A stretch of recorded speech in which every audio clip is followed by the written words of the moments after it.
بسم الله الرحمن الرحيم والمرسلات عرفا فالعاصفات عصفا والناشرات نشرا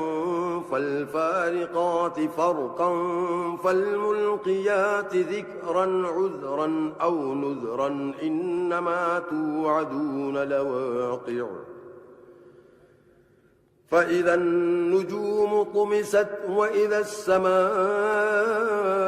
فرجت وإذا الجبال نسفت وإذا الرسل أقتت لأي يوم أجلت ليوم الفصل وما أدراك ما يوم الفصل ويل يومئذ للمكذبين ألم نهلك الأولين ثم نتبعهم الآخرين كذلك نفعل بالمجرمين ويل يومئذ للمكذبين ألم نخلقكم من ماء مهين فجعلناه في قرار مكين إلى قدر معلوم فقدرنا فنعم القادرون ويل يومئذ للمكذبين ألم نجعل الأرض كفاة أحياء وأمواتا وجعلنا فيها رواسي شامخات وأسقيناكم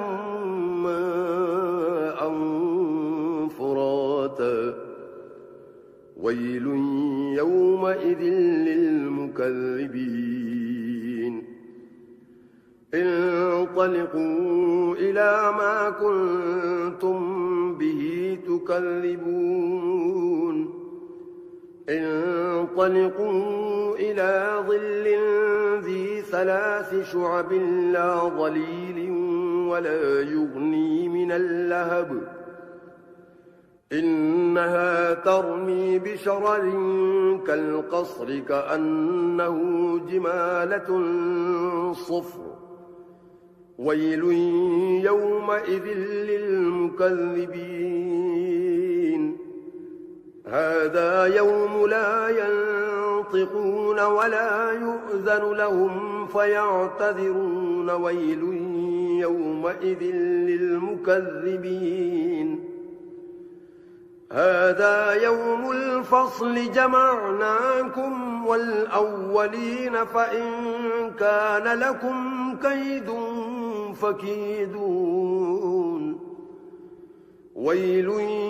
يومئذ للمكذبين إن المتقين في ظلال وعيون وفواكه مما يشتهون كلوا واشربوا هنيئا بما كنتم تعملون إنا كذلك نجزي المحسنين ويل يومئذ للمكذبين كلوا وتمتعوا قليلا إنكم مجرمون ويل يومئذ للمكذبين وإذا قيل لهم اركعوا لا يركعون ويل يومئذ للمكذبين فبأي حديث بعده يؤمنون